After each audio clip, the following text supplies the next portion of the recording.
The last year's been eventful, but the thing that's always guaranteed with me is that life always comes down to a rooftop and a skyline. My rooftop obsession started when I was 16, living in Bath, and me and my friend group at art college all found an abandoned car park rooftop. I realised I felt grounded up there, being able to see everything from above, completely away from it all, in my own little haven with the people I loved. When I moved to London at 18, I found a home in Camden and fell in love with Primrose Hill, but couldn't rollerskate for a while because there were no rooftops to rollerskate on. And then last year, I moved in with my boyfriend of almost 3 years, and together we found a rooftop. A lot more than that has happened this year though.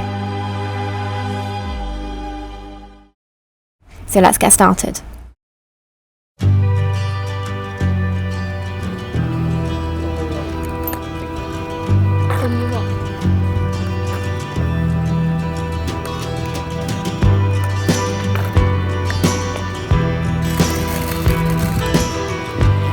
Me and Max have started venturing down to the rooftop to skate together almost every day recently. It's been so lovely to start doing this together more now that I'm going to Rome next week to study a jewellery design course with the university for 3 weeks. I was awarded a special grant from my university UAL to study in a summer school abroad over the summer, and I've been excited about it for months, especially as I've been waiting to get an opportunity to return to Rome ever since I first fell in love with it 3 years ago. I know when I'm away and missing Max and home a lot, I'll appreciate these nights even more than I do now.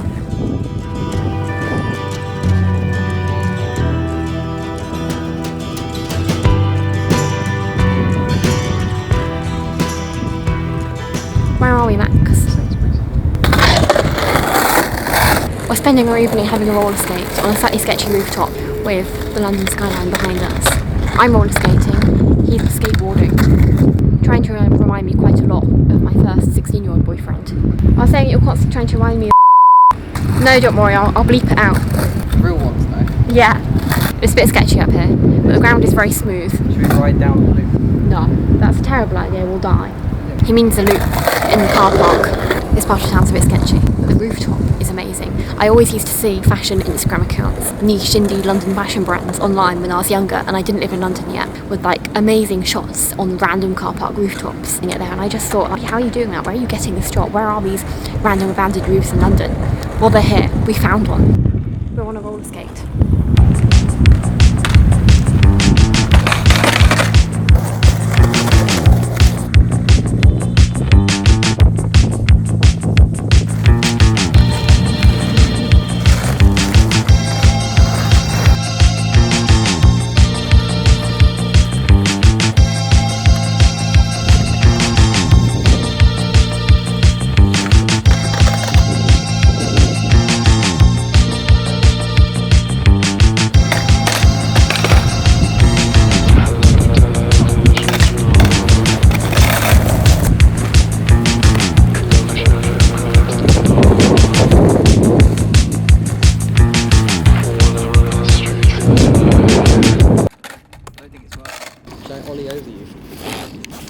No.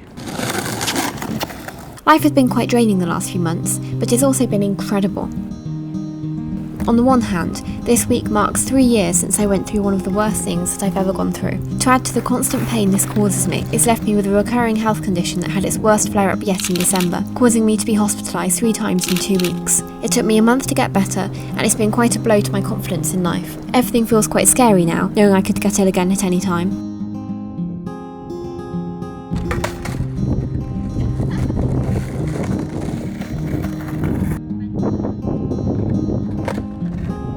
On the other hand, one thing I have learned the past 3 years is the only way to survive some things is to look after yourself like you're getting paid for it. When I recovered in January, I was on a serious mission, more so than usual.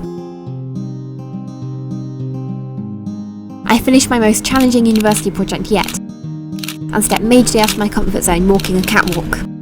I made a book compiling all my poetry, illustrations and photographs of the last 3 years into a project that got me an A+ at university, and I got it stocked in the London View of Books bookshop, Magaleria and Mad Culture. It's been my goal for as long as I can remember to have made a book by the end of my 21st year.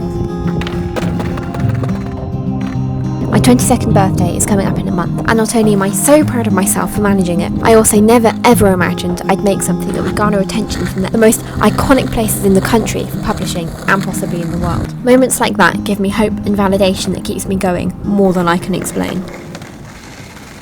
I never used to be quite as scared of life as I am now, and it's not in my personality. I find leaving the house hard, interacting with people hard, and it doesn't take much for me to become quite ill with no notice because of something simple, like hunger or stress or becoming overwhelmed. I find life quite physically difficult, and it makes me sad because there was a time when it never used to be so much work just to not faint or be sick or have to go to hospital. All this vulnerability has made me someone who is quite scared. But the thing that gets me through it all is turning my life into a story and romanticising all the best parts.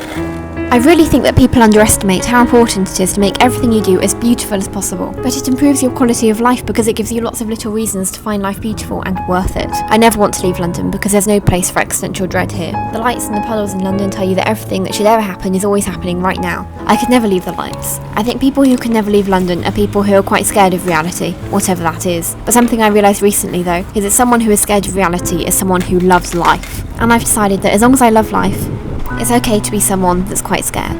This week was quite hard, but more and more often I feel like I'm going to make it. And I am quite scared, but I love life, and I love love, and I'm starting to do it. So I've got hope that one day I'm really, really going to make it.